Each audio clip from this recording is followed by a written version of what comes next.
எல்லா துறை அமைச்சர்களாலும் பலன் வந்து அந்த துறை அமைச்சர்களுக்கு தானே தவிர மக்களுக்கு இல்லைங்கிறது நமக்கு. எனக்கு இலக்கியமே தெரியாது, அப்போ இலக்கியவாதி எப்படி தெரியும் எனக்கு? நம்ம அந்த பக்கமே போனது கிடையாது. நம்ம அவர் வரும்போது கோஷம் போடக்கூடாது, கொடி கட்டக்கூடாதுன்னு இப்போ வந்து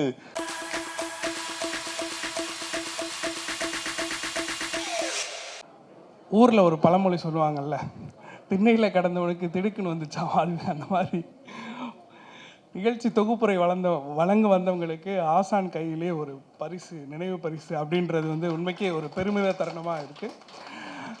நான் வந்து பெஸ்ட்டு ஜேர்னலிஸ்ட் அவார்டு நான் வாங்கினேன். அவங்க வந்து அவுட்ஸ்டாண்டிங் வாங்கினாங்க. அதனால தான் ரொம்ப நேரமாக நின்றுக்கிட்டே இருக்காங்க ரெண்டு பேரும்.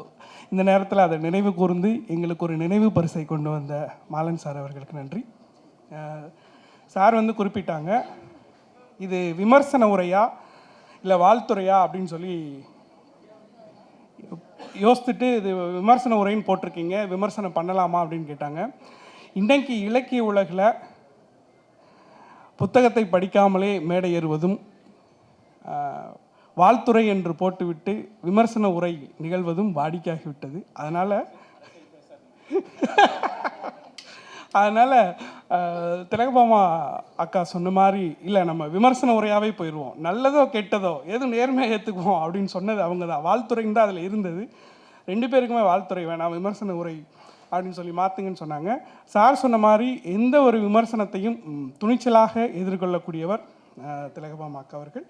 அடுத்ததாக விமர்சன உரை வழங்குவதற்காக திரு பாண்டே சார் அவர்களை அன்போடு அழைக்கிறேன். அதற்கு முன்னதாக ஒரு சிறு அறிமுகம். செய்தி என்பது தகவல் மட்டுமல்ல, அது சமூகத்தின் மனசாட்சி என்று சொல்வார்கள். எழுத்திலும் பேச்சிலும் சிந்தனையிலும் அதை நிரூபித்துள்ளவர் திரு ரங்கராஜ் பாண்டே அவர்கள். பத்திரிகையாளர், செய்தி ஆசிரியர், விவாத மேடையின் வித்தகர் மற்றும் சமகால அரசியல் சமூக நிகழ்வுகளை தெளிவாக பேசும் துணிச்சல்காரர். இந்த எல்லா அடையாளங்களும் ஒரு சேர பெற்றவர் தான் திரு ரங்கராஜ் பாண்டே அவர்கள். இதோடைய அழைப்பதற்கு முன்னாடி ஒரு சிறு சம்பவத்தை சொல்கிறேன். கவிஞர் வாலி, வைரமுத்து, ப. சிதம்பரம் இவங்கெல்லாம் கலந்துக்கிட்ட ஒரு நிகழ்வு. அதை நிகழ்ச்சியை தொகுத்து வழங்கினது வைரமுத்து அவர்களுடைய பையன் கபிலன் வைரமுத்து. அப்போ அவர் சொல்கிறாரு, அப்போ அவர் நிதியமைச்சராக இருந்தார். அவங்கள வாழ்த்துறை வழங்குறதுக்காக கபிலன் சொல்கிறாப்புல, அவங்க 3 பேரையும் குறிப்பிட்டு மூவருமே வரி போடுவதில் வல்லவர்கள் அப்படின்னு சொல்கிறாரு. வாலி, வைரமுத்து, சிதம்பரம் அவங்கள 3 பேரையும் குறிப்பிட்டு அப்படி சொல்கிறாரு. அதுக்கு அடுத்ததாக பேச வர்றவர் கவிஞர் வாலி ஐயா சொல்கிறாங்க, மகன் நன்றாக பேசுகிறான் என்கிற வைரமுத்தை பார்த்து சொல்கிறார், வைரமுத்து சாரை பார்த்து சொல்கிறாரு, உன் மகன் நன்றாக பேசுகிறான் என்ற பெருமை உனக்கு, இனி அவனையும் சேர்த்து சமாளிக்க வேண்டுமே என்கிற கவலை எனக்கு அப்படின்னு சொன்னார். அது மாதிரி பாண்டே சார் பேட்டி அப்படின்னா ரொம்ப எல்லோரும் சந்தோஷமாக கிளம்பி வந்துடுவாங்க. அதுக்கு பின்னாடி இருக்கிற சிக்கல் தான் அந்த 1 hour அவங்கக்கிட்ட மாட்டிக்கிட்டு பாவம். ஆனால் தன்னுடைய எதிரில் உட்கார்ந்திருப்பவரை பேசி அவர் என்னவெல்லாம் பேச நினைக்கிறாரோ அதையும் தாண்டி எல்லாவற்றையும் கொண்டு வரக்கூடியதில் மிக ஒரு வல்லவர். இன்றும் இந்த விமர்சன உரை வாயிலாக, ஏன்னா முன்னாடி நீங்கள் இருக்கீங்க, இந்த விமர்சன உரையின் வாயிலாக தன்னுடைய தெளிவுரையை வழங்குவதற்கு ஆசிரியர்களை அன்போடு அழைக்கிறேன்.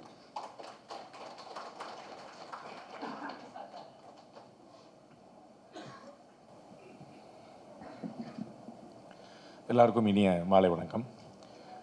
ரொம்ப மகிழ்ச்சியான தருணம். அதுக்கான காரணம், சில அங்கீகாரங்கள் கேட்டாலும் கிடைக்காது, சில அங்கீகாரங்கள் கேட்காமலே கிடைக்கும், சில அங்கீகாரங்கள் அதிர்ஷ்டத்தினால் கிடைக்கும்.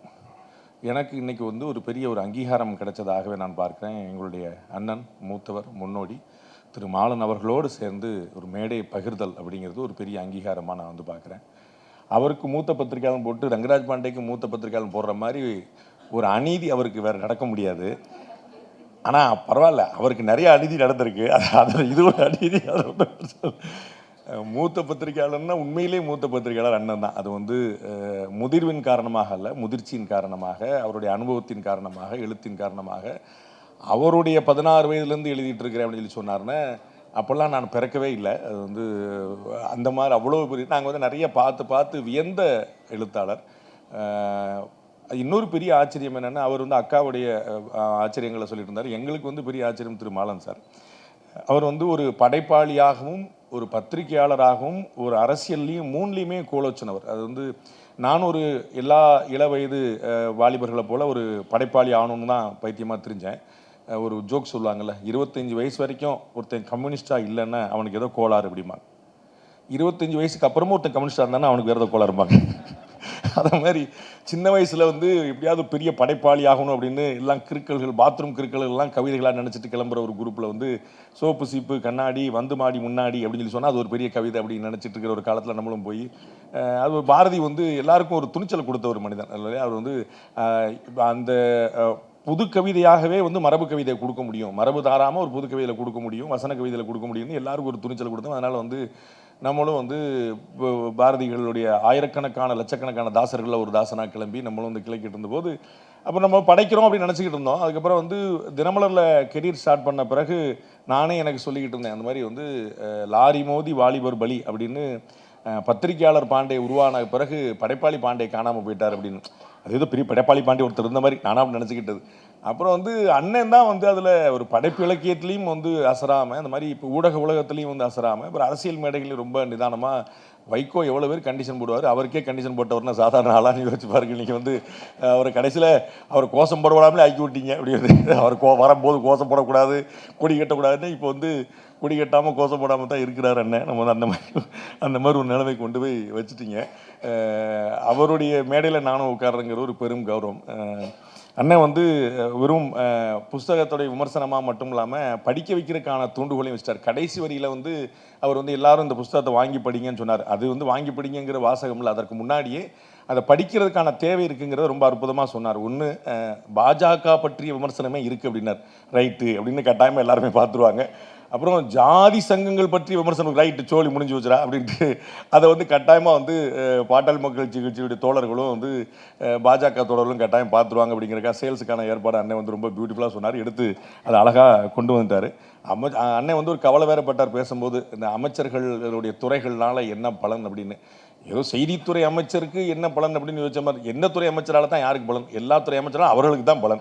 அது வந்து நீர்வளத்துறை அமைச்சர் இருந்தேன்னா, பொதுப்பணித்துறை அமைச்சர் இருந்தேன், கல்வி அமைச்சர் என்னென்னா அவருக்கு எத்தனை கல்வி இவ்வளோ கோடி பட்ஜெட்டா, அப்போ இவ்வளோ 10% போட்டால் கூட இவ்வளோ வருது இப்போ அப்படின்னு நினச்சிக்க வேண்டியதானே தவிர இதில் மக்களுக்கு ஏதாவது பலன் இருக்கு போதா? எல்லா துறை அமைச்சர்களாலும் பலன் வந்து அந்த துறை அமைச்சர்களுக்கு தானே தவிர மக்களுக்கு இல்லைங்கிறத நம்ம கண்கூட பார்க்குறோம். அவர் சொன்னது போல் உதாரணங்களாக மேற்கோள் காட்டக்கூடிய கூட நீங்கள் வந்து பொன்னம்மாள்கிட்டையோ காமராஜர்கிட்டையோ தான் நீங்கள் போக வேண்டியிருக்கே தவிர இன்னைக்கு சொல்ல முடியல. அது அண்ணன் மேல் தப்பு இல்லை. காங்கிரஸ்காரங்களே காமராஜ் ஆட்சி தான் சொல்லுவாங்களே தவிர அண்ணன் பீட்டர் அல்போன்ஸ் ஆட்சி கொண்டு வருவோம், அண்ணன் செல்வ பிறந்தகை ஆட்சி கொண்டு வரும் யாரும் சொல்கிறாங்களா? சொல்ல மாட்டேன்ட்டாங்கன்னா அவங்களாலேயே முடியாத ஒரு பெரிய ஒரு சிக்கல் தான் இருக்குது. ஏன்னா அது அவங்களுக்கு தெரியும், அது காமராஜருக்கு முன்னாடி பின்னாடி கூட சொல்ல முடியாதுங்கிற மாதிரி. இதெல்லாம் நல்லாட்சிங்கிறது கடந்த காலம் அப்படிங்கிற மாதிரி ஆயிடுச்சு, எதிர்காலம் இல்லைங்கிற மாதிரி போச்சு. அண்ணன் வந்து ரொம்ப உண்மையான திறனாய்வான ஒரு உரையை வந்து கொடுத்தாங்க. அக்கா திலகபாமா வந்து எப்படி அண்ணனுக்கு வந்து இவங்களை வந்து முழுக்க முழுக்க ஒரு இலக்கியவாதியாக தெரியுமோ, எனக்கு வந்து அக்கா திலகபாமா முழுக்க முழுக்க அரசியல்வாதியாக மட்டும் தான் தெரியும். எனக்கு இலக்கியமே தெரியாது. அப்போ இலக்கியவாதி எப்படி தெரியும் எனக்கு? நம்ம அந்த பக்கமே போனது கிடையாது. நம்ம யாராவது இலக்கியவாதிகள் வந்தாங்கன்னா கால் விழுந்து கும்பிட்டு நமக்கு அந்த பக்கம் வர கிடையாது, இப்படிக்கா ஓடி போயிருது நம்ம. பட் இந்த மாதிரி சில சந்தர்ப்பங்கள் வந்துடும் பார்த்துக்கங்களேன். அப்போ வந்து திலகபாமா அக்கா வந்து இன்னொரு பெரிய ஆச்சரியம் வந்து அவர்களுடைய தீவிர இலக்கியங்களில் இந்த மாதிரி வந்து ஒரு பெரிய ஒரு பங்களிச்சிருக்காங்கிறது எங்களுக்கு பெரிய ஆச்சரியம். நாங்கள்லாம் பார்த்த போகிறோம் டிபேட்டில் வந்து பயங்கரமாக சண்டை போட்டு மல்லு கட்டி நிற்கிறது தான். அது வந்து அக்கா தமிழிசை அவர்களுக்கும் அக்கா திலகபாமாவுக்கும் ஒரு ஒற்றுமை பார்க்குறேன். நல்லா வந்து கொஞ்சமாக அறிவு இருக்குது அவனுக்கு, மண்டையில் மசாலாவே இல்லை அப்படிங்கிற சிரிச்சுட்டே சொல்லுவாங்க. நம்ம வந்து பார்க்குறதுக்கு வந்து பயங்கர திட்டுற மாதிரி இருக்கும், அதை கூட சிரிச்சுக்கிட்டே தான் சொல்லுவாங்க. கொஞ்சம் அறிவு இல்லை அப்படிம்பாங்க. அந்த மாதிரி வந்து ஒரு என்ன சிரிச்ச முகம் அது வந்து. ஆனால் நல்ல கடுமையாக வந்து ஃபைட் பண்ணுவாங்க, விடவே மாட்டாங்க, விட்டு கொடுக்காத ஒரு தன்மை. எங்களுக்கு வந்து அரசியல்வாதி திலகபாமா மட்டும்தான் தெரியும். ரொம்ப சிறப்பான விஷயங்களை செஞ்சுருக்கிறாங்க. பாட்டாளி மக்கள் கட்சி ஒரு ரைட் டிசிஷனை சரியான நேரத்தில் எடுத்திருக்கு. அக்காவும் ரைட் டிசிஷனை சரியான நேரத்தில் எடுத்திருக்கிறாங்க. அதை நம்ம கண்கூட பார்க்குறோம். நம்ம வந்து எந்த நேரத்தில் எந்த முடிவு எடுக்கணுங்க ரொம்ப டஃப்பான டிசிஷன். அது வந்து அண்ணன் வந்து அரசியலே பேசாமல் அவரை மீறி ஒரு அரசியல் பேசினார். அப்போ நான் எடுத்துக்கிட்டானே பாலிடிக்ஸ்னே அப்படின்னு சொல்லி அப்போ இருந்துட்டு போட்டு கூட எவ்வளோ பார்த்தாச்சு. அதே பார்த்து அந்த மூத்தவர்கள் எப்படி வந்து இளைய தலைமுறைக்கு வந்து ஒரு பெரிய ஒரு சிக்கலாக இருக்கிறாங்க அப்படிங்கிறது ஒரு கண்கூட பார்த்தோம். அந்த மாதிரியான டஃப் டிசிஷன் வந்து ரொம்ப சிக்கல் தான். அது வந்து அக்கா வந்து ரொம்ப ஸ்ட்ராங்கான டிசிஷன் எடுத்தாங்க. பட் வந்து ரொம்ப பியூட்டிஃபுல்லாக வந்து அந்த புஸ்தகத்தை சமர்ப்பிக்கும் போது பெரியவருக்கும் சின்னவருக்கும் சேர்த்தே சமர்ப்பணம் பண்ணிட்டாங்க. அது வந்து எந்த பிரச்சனையும் வர முடியாது. அப்போ வந்து அந்த பஞ்சாயத்து இருந்துச்சான்னு எனக்கு தெரியல. அதாவது ஆனால் அந்த புஸ்தகம் யாருக்குன்னா எனக்கு வந்து வழிகாட்டியாக இருந்த தலைவருக்கு மருத்துவர் மூத்த ஐயா அவர்களுக்கும் அதே மாதிரி சின்ன மருத்துவர் அன்புமணி அவர்களுக்கும் சேர்ந்து கொடுத்தாங்க. அதில் ஒரு பெரிய அரசியல்வாதிகளுக்காக உரிய ஒரு கெட்டிக்காரத்தனம் பார்க்குறேன் நான். இந்த புத்தகம் வந்து எனக்கு ஒரு பெரிய ஆச்சரியத்தை ஏற்படுத்துச்சு. என்னென்னா இது வந்து இது என்ன புத்தகம்னு எனக்கு ஒரு பிடி போடுறதுக்கு கொஞ்சம் நேரமாச்சு. நானும் புரட்டி பார்த்தேன். அக்கா கேட்டாங்க அந்த புத்தகத்தை படிச்சிங்களா முதல்ல ஃபுல்லாக அப்படிங்க. அப்படின்னு கேட்டாங்க. தம்பி வேறு மானத்தை வாங்கி விட்டாரு, புத்தகங்களே படிக்காமல் அணிந்துரை சொல்றதுக்கு வந்துடுறாங்க அப்படின்னு சொல்லி, ஆஹா நம்மளை பற்றி யாரோ சொல்லிட்டாங்க போல தெரியுது அப்படின்னு நடந்தேன். அப்போ வந்து அக்கா கேட்டாங்க, அந்த மாதிரி நீங்கள் புக்கை படிச்சிட்டீங்களா அப்படின்னு. நான் சொன்னேன், படிக்க வேண்டிய விதமாக நான் படிச்சிட்டேன் அப்படின்னு சொல்லி சொன்னேன். நான் வந்து அதுக்கு சில ட்ரிக் இருக்குது, நான் அப்புறம் நம்ம தனியாக யாராவது கேட்டிங்கன்னா சொல்கிறேன். நான் வந்து டேனியலுக்கு சொல்லியிருப்பேன் வகுப்பில். அது மாதிரி வந்து அதில் வந்து பார்க்கும்போது ரொம்ப ஆச்சரியமான விஷயங்கள் இருந்துச்சு. அது வந்து டைரி மாதிரி இருக்குது. எனக்கு வந்து இது வந்து முகநூல் படைப்புகளுடைய தொகுப்பு மாதிரி இருக்குது, கட்டுரை தொகுப்பு மாதிரி இருக்குது, அறிக்கை தொகுப்பு மாதிரி இருக்குன்னு எல்லாமே இருக்குது.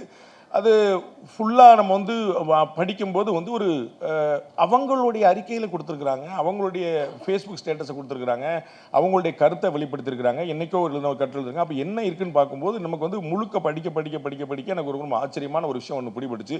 படிக்க படிக்க எனக்கு ஒரு பிடிபட்ட விஷயம் வந்து, இது வந்து நெஞ்சுக்கு நீதி கலைஞருடைய புத்தகம் மாதிரி இருக்குது, இது வந்து தினத்தந்தி மாதிரி இருக்குன்னு எனக்கு 2 எண்ணங்கள் தோணுச்சு. ஒன்று என்ன அப்படின்னா, நாங்கள் வந்து வேறு வேறு ஊடகங்களில் இருந்தாலும் வந்து தினத்தந்தியை வந்து ஒரு ரெஃபரன்ஸுக்கு வச்சுப்போம். நாங்கள் வேறு ஊடகங்கள் இருந்தால் கூட நம்ம அந்த வரலாறுலாம் பின்னாடி என்ன நடந்துச்சுலான்னு பார்க்கும்போது தினத்தந்தியில் தான் மிஸ் ஆகாமல் நியூஸ் இருக்கும். நம்ம வந்து எதுவாக இருந்தாலும் போட்டுருவாங்க. மற்ற எல்லா ஊடகங்களையுமே வந்து சில ஒரு பக்கத்தை சில சேர்ப்பாங்க, சில சேர்க்க மாட்டாங்க. தினத்தந்தி ஊடகத்தில் எல்லாத்தையுமே எடுத்து போட்டுருவாங்க. அப்போ நமக்கு வந்து ஒரு நாளைக்கு ஹிஸ்டாரிக்கலாக நம்ம வந்து குரோனாலஜிக்கலாக எடுக்கும்போது இந்த சம்பவம் நடந்துச்சா இல்லையான்னு பார்க்குறதுக்கு நீங்கள் வந்து ரெஃபர் பண்ணி பார்க்குறதுக்கு பேக் டேட்டில் பார்த்தா இருக்கும். அதை மாதிரி வந்து அக்காவுடைய புத்தகத்தில் நமக்கு வந்து அவர்களுடைய கருத்து ஒரு பக்கம் இருக்கட்டும், அன்னைக்கு என்ன நடந்துச்சுங்கிற ஒரு வரலாற்று பதிவு நமக்கு வந்து ரொம்ப முக்கியமாக கிடைக்குது. அதுலேயே ஒரு 4-5 பதிவுகள் நான் எடுத்தேன், ரொம்ப முக்கியமாக கவனிக்க வேண்டியதாக இருந்துச்சு. நான் மறந்துட்டேன். நம்ம வந்து காலப்போக்கில் வேறு நம்ம ஆட்சிகள் அரசியல்வாதிகள் இருக்கும்போது நமக்கு பிரச்சனைக்கு பஞ்சம் இல்லை. நம்ம பழைய பிரச்சனை தான் பேசணுங்கிற அவசியம் இல்லை. மறுநாள் காலையில் புது பிரச்சனை அவங்களே கொடுத்துருவாங்க. அதனால் நமக்கு வந்து பழசை தேடி நமக்கு வந்து எப்படா பிரச்சனை, அப்போ இதை திருப்பி ரீகால் பண்ணி இந்த புத்தகத்தை படிக்கும் போது தான், ஓ ஆமாம் இப்படி நடந்துச்சுங்கிற அப்படிங்கிற பழைய விஷயங்களே ஞாபகம் வந்துச்சு. அப்படி வந்து ஒரு ரீகால் பண்ணக்கூடிய அளவில் ஒரு தினத்தந்தி பேப்பர் மாதிரி இருந்துச்சு பார்க்குறோம். அப்புறம் வந்து கட்டாயமாக ஒரு நெஞ்சுக்கு நீதி மாதிரி இருந்துச்சு, கலைஞருடைய வரலாறு. அது அவருடைய நெஞ்சுக்கு தான் நீதி, அதில் வந்து ஒன்றும் குழப்பம் இல்லை. இருந்தாலும் கூட அதில் வந்து ஒரு நியாயம் இருக்குல்ல. நமக்கு வந்து ஒவ்வொருத்தருக்கு டைமென்ஷன் மாறினாலும் அதில் வந்து ஒரு ஃபேக்ட் இருக்கும்ல. நீங்கள் வந்து அதை வந்து அவர்களுடைய பார்வை மாறி இருக்கும் நமக்கு வந்து. ஆனால் வந்து சம்பவம் உண்மையாக இருக்கும்ல. அதற்கு பிறகு நமக்கு வந்து 2 பக்கம் தெரிஞ்சுக்கிட்டா உங்களுக்கு உண்மை தெரிஞ்சிருக்கும். அதுபோல் வந்து இந்த சம்பவங்களுடைய ஒரு பகுதி, ஒரு சார்பு என்னவா இருந்துச்சு, என்ன நடந்துச்சுன்னு பார்க்குறதுக்கு அக்காவுடைய இந்த புத்தகம் ரொம்ப நிச்சயமாக உதவும். அது வந்து கிட்டத்தட்ட 400 பக்கம், எக்ஸாக்டாக 222 அத்தியாயம், 2006 ஆரம்பித்து 2025 வரைக்கும் முடியுது. எல்லாத்தையும் வர்றாங்க. அவங்க வந்து அணிந்துரை ஏன் இதில் இல்லை அப்படின்னு எனக்கு ரொம்ப ஆச்சரியமாக இருந்துச்சு. அதுக்கு ஒரு போட்டு சின்னையாட்டியோ பெரியாட்டியோ வாங்கியிருக்கலாமே அப்படின்னு யோசிச்சேன். அண்டு நான் இலக்கியவாதி பற்றி பேசும்போது நான் புத்தகத்தை படிக்கும்போது நினச்சேன், புதுமை பித்தனை ரெஃபர் பண்ணக்கூடிய ஒரு அரசியல்வாதி வந்து நமக்கு வந்து ரொம்ப ஆச்சரியம் தான். அது வந்து யாருன்னு கேட்டுருவாங்க. யாராவது அரசியல் தலங்களில் போயிட்டு நீங்கள் புதுமை பித்தன் படிச்சிருக்கீங்களான்னா யாருங்க, அது வந்து எந்த கவுன்சிலர், எந்த மாவட்டம், எந்த வட்டம் கேட்டுருவாங்க. அந்த மாதிரியான ஒரு சந்தர்ப்பத்தில் வந்து அவரை மேற்கோள் காட்டி அரசியல் கட்டுரையில் அவரை ரெஃபர் பண்ணி கொண்டுங்கிறது ரொம்ப ஒரு பெரிய ஆச்சரியமாக இருக்குது. அப்போ இந்த 2 தரப்புகளுக்கு இடையில் நமக்கு வந்து வரலாறு ரொம்ப முக்கியம், நோ டவுட்.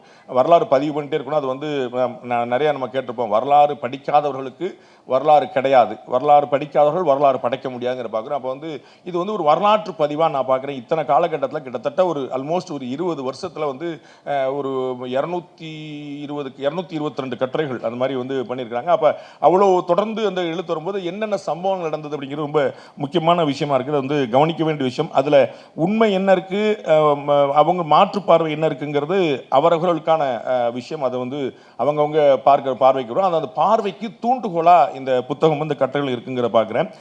இலவசத்தை எதிர்க்கக்கூடிய துணிச்சல், அது வந்து அவருடைய கட்டுரையில் வந்து அது இலவசம் என்பது நத்திங் பட் ஒரு ஏமாற்று வேலை அப்படின்னு சொல்லி சொல்கிறாங்க. நம்ம பார்த்துருப்போம் இன்னைக்கு இருக்கக்கூடிய கட்சிகளில் பாட்டாளி மக்கள் கட்சி போல மக்களுக்கான பிரச்சனைகளை ஆழமாக குரல் கொடுக்கக்கூடிய கட்சி இன்னொரு கட்சி பார்க்க முடியாது. நான் வந்து பல மேடைகளில் சொல்லியிருக்கேன். அது வந்து இடதுசாரி கட்சிகள் பார்வை இருந்தாலும் அவருடைய குரல் ரொம்ப பலவீனமானதாக இருக்கும். ஆனால் மருத்துவர் ஐயாவோ சின்னையாவோ அந்த குரலை ரொம்ப வலுவாக எடுத்து வச்சிருக்கிறாங்க. மது ஒழிப்பு பிரச்சனை அண்ணன் மாலன் குறிப்பிட்டது போல அதில் வந்து ரொம்ப தீவிரமாக திடமாக உண்மையிலேயே சீரியஸாக இருக்கக்கூடிய கட்சி வந்து பாமக. நம்ம வந்து மதுவை ஒழிப்போம்னு தேர்தல் வாக்குறுதி கொடுக்காத கட்சியே கிடையாது. எல்லா கட்சியுமே கொடுத்துருப்பாங்க. எல்லா கட்சியுமே 2-3 ஆலைகள் இருக்கும், அவங்கவுங்க ஆட்கள் வச்சிருப்பாங்க. அதை தாண்டி அவங்களே சேர்த்து கொடுத்துருவாங்க. நம்ம ஒரு ட்ரெண்டு தானே பிடிச்சிடணும். என்னங்க நீங்கள் சொன்னீங்கன்னு கேட்டால் அது போன எலெக்ஷனுக்கு இந்த எலெக்ஷனுக்கு இல்லைன்னு வேறு சொல்கிறாங்க. இவ்வளோ தெளிவாக வந்து சொல்கிறாங்க. நாங்கள் சொன்னது போன எலெக்ஷன் பாஸ், இந்த எலெக்ஷனில் பார்த்தீங்கன்னா இன்னொருத்தர் சொல்ல போன எலெக்ஷன் நாங்கள் சொன்னோம் எங்களை தோக்கடிச்சிங்க, அடுத்த எலெக்ஷன் நாங்கள் சொல்லலை நீங்கள் ஜெயிக்க வச்சிங்க பார்த்தீங்களா அப்படின்றாங்க. இந்த மாதிரி போய் வந்து நிற்கிறது. ஆனால் வந்து மருத்துவரையா அவர்களும் சரி ஒரு சின்னவரும் சரி இது ரொம்ப புகையிலையோட எதிர்ப்பில் வந்து பெரிய அளவில் வந்து பார்த்தீங்கன்னா அந்த சிகரெட் அட்டையில் அந்த பெரிய அளவில் படம் போடணுங்கிறதுல வந்து ரொம்ப உறுதியாக இருந்தார். எவ்வளோ பெரிய லாபி, அது வந்து எவ்வளோ கோடிகள் புழங்குகிற இடம், அதை தாண்டி ரொம்ப உறுதியாக இருந்தார். மருத்துவரையா அதே மாதிரி சீரியஸான விஷயங்கள்ல வந்து ரொம்ப பெரிய ரோல் பண்ணியிருக்காங்க அந்த கட்சி. அந்த கட்சியில் இருக்கிறது அதனால தான் வந்து இவங்க வந்து நம்ம வேற ஒரு சமூகத்தை சேர்ந்தவங்களா இருந்தால் இது நமக்கு ரொம்ப பொருத்தமான கட்சியாக இருக்குங்கிறதுனாங்க. அவங்க வந்து இலவசத்தை பற்றி ரொம்ப கடுமையாக விமர்சனம் பண்ணி அந்த இலவசம் என்பது நத்திங் பட் சீட்டிங் அப்படின்றாங்க, ஏமாற்று வேலை தான் அப்படின்னு சொன்னாங்க. பார்த்தா ஒரு கட்சி வந்து இலவசங்களை அறிவிச்சது, இன்னொரு கட்சி வந்து நாங்கள் இலவசங்களை ஒழிப்போம், இலவசங்கிற வார்த்தையை ஒழிப்போம், அப்புறம் எப்படிங்க செய்வீங்கன்னா விலையில்லா அப்படின்னு சொல்லிடுவோம் அப்படின்னாங்க. இலவசத்துக்கு பேர் எப்படி கொண்டு வந்தாங்க, இது வந்து இலவச திட்டம், அது வந்து விலையில்லா திட்டம் அப்படின்னு என்னங்க பண்ணுவீங்க, நாங்கள் இது வந்து இலவசமாக கொடுக்கலங்க விலை இல்லாமல் கொடுக்குறோம். என்ன கண்டுபிடிப்பா சாமி, நமக்கு வந்து அந்த கண்டுபிடிப்புகள் வந்து அரசியல்வாதிகிட்ட தான் கற்றுக்கணும். அந்த சந்தர்ப்பங்களில் அந்த கூட்டத்தில் இருந்து அவர்களில் ஒரு அரசியல்வாதிகள் ஒருத்தராக இருந்துட்டு அக்கா வந்து அது வந்து ஒரு கட்டுரையில் ரொம்ப தெளிவாக இலவசங்கள் வந்து ஏமாற்று வேலை அப்படிங்கிற பதிவு பண்ணுறாங்க. அவங்க வந்து அண்ணன் சொன்னது போல் அந்த புதிய கல்விக் கொள்கையை விமர்சிக்கிறாங்க. அதில் வந்து நிறைய பேருக்கு புரிதல் இல்லை. அண்ணன் ரொம்ப சரியாக முழுமையாக சொல்லிட்டாரு. அண்ணன் சொன்ன அதே வாதங்களை தான் நான் போராடும் புறம் வச்சுருக்கேன். ஆனாலும் கூட பாட்டாளி மக்கள் கட்சியும் சரி அக்காவும் சரி தேசியத்தை வந்து எதிர்க்காத ஒருத்தவங்களாக இருக்கிறாங்கிறது ரொம்ப ஆறுதல் அளிக்கக்கூடிய விஷயம். அவங்களே வந்து வலிமையான இந்தியா வேணும் அப்படிங்கிறதுக்கான ஒரு நிறைய விஷயங்களை நம்ம வந்து பட்ஜெட் பற்றின கட்டுரைகளில் சொல்லும்போது சொல்கிறாங்க. பட்ஜெட்டில் என்னென்னலாம் இருக்கணும், தேர்தல் அறிக்கையில் என்னென்ன இருக்கும், 2019 பற்றி தேர்தலை பற்றி பேசும்போது அவர்கள் வந்து வலிமையான இந்தியாங்கிறது இருக்கணுங்கிறது சொல்கிறாங்க. ரொம்ப முக்கியம். நம்ம வந்து இந்தியாங்கிறது ஒரு நாடா, இந்தியாங்கிறதே வெள்ளக்காரன் கொண்டு வந்தது, அதற்கு முன்னாடி இந்தியாங்கிற ஒரு நாடே இல்லை அப்படிங்கிற மாதிரி திரும்ப திரும்ப ஒரு பொய்யை சொன்னா உண்மையாயிருங்கிற மாதிரி கிளம்பி ஒரு பெரிய அரசியல் தத்துவங்கள் வந்து கிளம்பிட்டு இருக்கும்போது அக்கா போன்றவர்கள் வந்து அது வலிமையான இந்தியாவுக்கான குரலையும் சேர்த்து கொடுத்துருக்காங்க. ரொம்ப முக்கியமான விஷயம்.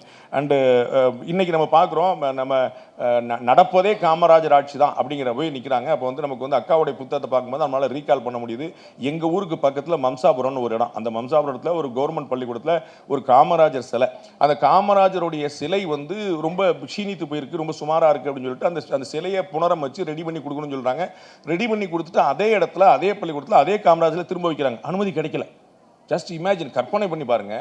ஏற்கனவே இருந்த காமராஜர் சிலை அதை புனரமைத்து அதே பள்ளிக்கூடத்தில் வைக்கணும், இல்லை அதெல்லாம் பெர்மிஷன் கிடையாதுன்னு சொல்றாங்க. இது வந்து இப்போ நடந்திருக்கு 2023 if I'm not wrong. அப்படி வந்து நடக்கக்கூடிய விஷயங்கள் அது வந்து நமக்கு ஞாபகத்தில் இல்லை, யாரும் சொல்ல மாட்டாங்க, கேட்க மாட்டாங்க.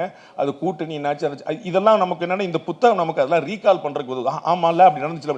எனக்கு ஞாபகம் இருக்கு, எங்கள் ஊர் பக்கத்தில் மம்சாபுரம் அப்படிங்கிறது. ஆனால் அது மறந்து போச்சு ஆக்சுவலாக மனசுக்குள்ள. அது வந்து இப்போ வந்து திரும்பி எடுத்து கொண்டு வரும்போது ரொம்ப ஒரு பெரிய ஆச்சரியமா இருக்கு. சவுந்தரபாண்டியனாருக்கு ஒரு சிலை வைக்கணும் பார்க்குறேன், எல்லாத்தையுமே ஒரு அரசியல் கொண்டு வரணும் அப்படி பார்த்துங்களேன். அது பக்கத்துலேயே வந்து இன்னொரு சிலையும் சேர்த்து வச்சிருந்தாங்கன்னா அனுமதி கொடுத்துருப்பாங்க. அப்படி இல்லைங்கிறனால அது அனுமதி கிடைக்காம போயிடுச்சுன்னு நினைக்கிறேன்.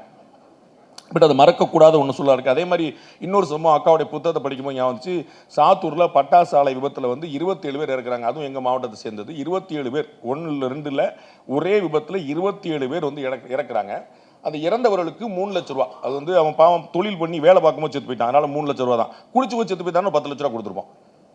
குடிக்காம வந்து வேலை பார்க்கும்போது செத்து போயிட்டா 3 லட்ச ரூபா தான். ஸோ வந்து 27 பேர் இறந்துருக்காங்க. அவர்களுக்கு 3 லட்ச ரூபா தான் அரசாங்கம் கொடுத்துருக்கு. அதை வந்து பசுமை தீர்ப்பாயம் உள்ள என்ட்ரி ஆகுது. பசுமை தீர்ப்பாயம் உள்ள என்ட்ரி ஆகி 10 லட்ச ரூபா கொடுக்கணும்னு சொல்லு. பசுமை தீர்ப்பாயத்தோட உத்தரவை தமிழக அரசு எதிர்த்து அப்பீல் போகுது. கொஞ்சம் யோசிச்சு பார்க்கணும். அதாவது பட்டாசு ஆலையில் தொழிலாளர்கள் உங்களுக்கு தெரியும், நீங்கள் சிவகாசி மக்கள் நிறைய நீங்கள் இருக்கிறீங்க, நம்ம இந்த ஏரியா நம்ம பகுதி மக்கள் அங்கே இருக்கீங்க, தென் மாவட்டத்தை சேர்ந்த மக்கள். அங்கே வந்து இந்த பட்டாசு ஆலைகள் வந்து ஏழைகள், அதாவது குடும்பம் குட்டியை பார்த்துட்டு வேற வழி இல்லாமல் வேற வாய்ப்பு இல்லாமல் கணவன் மனைவி 2 பேருமா உட்காந்துட்டு அதை விடிய உடம்பெல்லாம் மருந்தடிச்சு உட்காந்து பண்ணியிருப்பாங்க. அப்படி வந்து விபத்துகள்ங்கிறது ஆண்டுதோறும் மாதந்தோறும் நடக்கக்கூடிய விஷயமாச்சு. இந்த விபத்து அக்கா குறிப்பிட்டிருக்கக்கூடிய புத்தகத்தில் குறிப்பிடக்கூடிய அந்த விபத்துங்கிறது ஒரு மேஜர் விபத்துகள். அதுவே நிறைய நடந்திருக்கு, 20-30 நிறைய நடந்திருக்கு. அதில் வந்து ஒரு விபத்து குறிப்பிட்டாங்க 27 பேர். அப்போ அதற்கு வந்து அரசாங்கம் 3 லட்ச ரூபா கொடுக்குது. அதை பசுமை தீர்ப்பாயம் வாலண்டரி என்ட்ரி ஆகி 10 லட்ச ரூபா கொடுக்குன்னு சொல்லுது. அதை எதிர்த்து சுப்ரீம் கோர்ட் வரைக்கும் போயிருக்கிறாங்க தமிழக அரசு. 10 லட்ச ரூபா கொடுக்க முடியாதுன்னு சுப்ரீம் கோர்ட் தள்ளுபடி பண்ணிருது. அதை இல்லைங்க 10 லட்சம் இன்னும் கொடுக்காம இருக்குங்கிறது அந்த கட்டுரை வந்து வெளிப்படுது. அப்போ நமக்கு வந்து இது வந்து பழச வந்து நினைவு கூறதுக்கு வந்து ஆடா ஆமா இப்படிலாம் நடந்திருக்கல அப்படிங்கிறது மேற்கோள் காட்டுறதுக்கு ரொம்ப ஒரு முக்கியமான விஷயமா இருக்குது. அதே போல் வந்து இங்கே நம்ம சென்னையில் பார்த்தீங்கன்னா இன்னைக்கு வரைக்கும் போயிட்டு இருக்கக்கூடிய ஒரு பிரச்சனை தூய்மை பணியாளர்கள் பிரச்சனை. அக்கா வந்து ஒரு சம்பவத்தை மேற்கோள் காட்டுறாங்க. ஒரு தூய்மை பணியாளர் அவர் வந்து பணிபுரியும் போது மின்சாரம் தாக்கி விழுந்துட்டார். அப்போ வந்து வெள்ள காலங்களில் மழை காலங்களில் தண்ணீர் இருக்குது, தண்ணீரில் மின்சாரம் கடத்தப்படுது. அப்போ வந்து நம்ம வந்து கரண்ட் கட்டாயி வயர்லாம் தொங்கி அந்த போரெல்லாம் நம்ம சகஜம் தானே. அதுக்கு வந்து நம்ம ஆட்சி கிடையாது, அரசு கிடையாது, எல்லா இடத்துலையும் இருப்பாங்க. அது வெள்ளம் வந்துச்சுன்னா மழை வரத்தான் செய்யும், மழை வந்துச்சுன்னா வந்து வெள்ளம் வரத்தான் செய்யும், வெள்ளம் வந்துச்சுன்னா 4 வயர் விழத்தான் செய்யும், வயர் வந்துச்சுன்னா கரண்ட் விழதான், கரண்ட் வந்து 2 சாகத்தான் செய்வாங்கிற அளவுக்கு சகஜமாகி போச்சு. அப்படியா அங்கே மின்சாரம் தாக்கி 2 பேர் பலியா அப்படிங்கிற தூய்மை பணியாளர்கள் நம்ம முன்கள பணியாளர்கள் நம்ம காம்ப்ளிமெண்ட் பண்ணுறோம். ஆனால் இன்னைக்கு வரைக்கும் போராடிட்டு இருக்காங்க, அவர்களுக்கான நியாயம் கிடைக்க மாட்டேதுன்னு. அவர்கள் அந்த பணியை செய்யும் போது ரோட்டில் அருந்து கிடந்த ஒரு மின்சாரம் விழுந்து அருந்து இறந்து போகிறாங்க. இது வந்து நம்ம எவ்வளோ கேர்லெஸ்ஸாக ஒரு விஷயத்தை வச்சுருக்கிறோம். நம்ம வந்து ஒரு அடிப்படையான ஒரு சேஃப்டி கூட நம்ம இல்லாமல் இருக்கிறோம். அவர்களுக்கு வந்து க்ளவுஸ் கொடுக்கணுங்கிறது வந்து 150 விஷயங்கள் சொல்லப்பட்டிருக்கு. அது வந்து மேண்டேட்டாக சொல்லப்பட்டிருக்கு. பட் இன்னைக்கு வரைக்கும் கடைபிடிக்காமல் இருக்குங்கிற விஷயங்கள்லாம் வந்து அக்காவோட புத்தகத்தில் நமக்கு வந்து நிறைய வருது. இது வந்து ரொம்ப பியூட்டிஃபுல்லான விஷயம், நல்ல விஷயம். அது வந்து இந்த புத்தகங்கள் வந்து ஒரு செய்தியாளனாகவே நான் வந்து ஒரு இலக்கிய பக்கத்துமே போகாமல், ஒரு புத்தக திறனாய்வு பக்கம் போகாமல் எனக்கு நிறைய விஷயங்களை ரீகால் பண்ணுறதுக்கு இந்த புத்தகம் ரொம்ப அற்புதமாக உதவுது. அண்ணன் குறிப்பிட்டது போல அரசியல் அப்படிங்கிறதே ஒரு கடினமான களம். அது வந்து வெகு நிச்சயமாக ஆண்களுக்கான களமாகத்தான் இருக்குது. அதில் வந்து குழப்பமே இல்லை. அதில் வந்து மீண்டெழுந்து ஒரு பெண் வந்து எந்திரிக்கிறதுங்கிறது ஒரு பெரும் புரட்சி. அதில் சாதாரண விஷயம் இல்லை. அதனால தான் உங்களுக்கு தெரிஞ்சிருக்கும், அக்கா தமிழிசை அவர்கள் வந்து பாஜகவுடைய மாநில தலைவரான போது செல்வி ஜெயலலிதா அவர்கள் அதிமுக பொதுச்செயலாளர் வாழ்த்து செய்தி அனுப்புனாங்க. ஜெயலலிதா அவர்களுடைய ஏடிஎம்கே லெட்டர் பேரில் தமிழிசை தான் வாழ்த்து செய்தி. ஏன் அப்படின்னா அவங்களுக்கு தெரியும் அன்னைக்கு வந்து கூட்டணி கிடையாது. அவங்க வந்து ஆனால் வந்து ஏன் வாழ்த்து செய்யறாங்க, ஒரு பெண் வந்து ஒரு இவ்வளோ பெரிய உயரத்துக்கு அடையிறதுங்கிறது எவ்வளோ கஷ்டம் அப்படிங்கிற பார்த்துருக்கோம். நம்ம ஊர்ல உடனே வந்து பெண்களை எவ்வளவு இழித்தும் பழித்தும் பேசுவாங்க கண்கூடா பார்த்துருக்கிறோம். அப்படிப்பட்ட ஒரு ஆணாதிக்க சமுதாயமாகவே இருக்குது. அரசியல்ங்கிறது ஆணாதிக்க சமுதாயம் இல்லை, அது வந்து ஆணாதிக்கத்தோட உச்சம் அப்படின்னு பார்க்கலாம். அந்த மாதிரி வந்து ரொம்ப சுலபமா உன்னாலாம் முடியாதுமா அப்படின்னு ரொம்ப அழகா சொல்லுவாங்க. நம்முடைய கட்சியிலே சொல்லுவாங்க. அந்த மாதிரிலாம் பெரிய பெரிய துயரங்கள்லாம் தாண்டி எந்திரிச்சு வெளியே நிற்கிறது ஒரு பெரிய விஷயம். அது வந்து அக்கா திலகபாமா வந்து கட்சியில புரோட்டோகால்ல 3வது பெரிய இடத்துல முக்கியமா இருக்கக்கூடிய அளவுக்கு வந்து நிற்கிறாங்கன்னா அது வந்து ஒரு பெரிய வளர்ச்சிக்குரிய விஷயம், பெரிய வாழ்த்துக்குரிய விஷயம். அது வந்து அண்ணன் குறிப்பிட்டது போல நம்பிக்கைக்குரியவராக இருந்தால் மட்டும்தான் அந்த இடத்துக்கு வர முடியும். ஏன்னா பொருளாளர் எல்லாரும் கொடுத்துட மாட்டாங்க. அது எம்ஜிஆர் பொருளாளராக போய் தான் அவ்வளோ பிரச்சனை வந்துச்சு. அது நம்ம சம்பந்தம்லாம் பொருளாளர் ஆக்கி விட்டு அவர் கணக்கு கேட்டு விட்டார், பெரிய சிக்கலாச்சு. அப்போ வந்து ரொம்ப பெரிய நம்பிக்கைக்குரியவராக இருந்தால் தான் வந்து அந்த பொருளாளர் பதவி கொடுக்க முடியும். இப்போ அந்த கட்சியில் வந்து எல்லா கட்சியிலுமே பார்த்தீங்கன்னா பொருளாளர் எப்படி சேஃப்டி வச்சுருப்போம் அந்த மாதிரி வந்து எங்கேயோ சம்பந்தம்லாம் வேற ஊரில் இருந்தால் கூட அக்கா பொருளாளர் இருக்காங்கன்னா அந்த அளவுக்கு ட்ரஸ்ட் அவங்க சம்பாதிச்சிருக்காங்க அப்படி பார்க்குறோம். அவங்க வந்து பணத்தை சம்பாதிக்காம ட்ரஸ்ட்டை சம்பாதிக்க ஒரு மிக முக்கியமான விஷயம் வந்து இன்னும் நிறைய உயரங்களை தொடரும். 2021 அசம்பிளி எலெக்ஷனில் போட்டிட்டு இருக்காங்க சட்டமன்றத்துக்கு. 2024 பார்லிமெண்ட் எலெக்ஷன்லையும் போட்டிட்டாங்க. 2 முறை வெற்றி வாய்ப்புகள் கிடைக்காம இருந்துச்சு. 2026 சட்டமன்ற தேர்தலில் போட்டிடுவாங்கன்னு நினைக்கிறோம். நல்ல விஷயங்கள் மாம்பழம் கனிந்து வருவதற்கான நிறைய நல்ல விஷயங்கள் தெரிகின்றன. இறைவன் துணை இருக்கட்டும். இந்த புத்தகத்தை நீங்களும் நிறைய பேர் படித்து நல்லது நடக்கட்டும். இறைவன் துணை இருக்கட்டும். தேங்க்யூ. இந்த அருமையான சந்தர்ப்பத்துக்கு ரொம்ப நன்றி. வணக்கம்.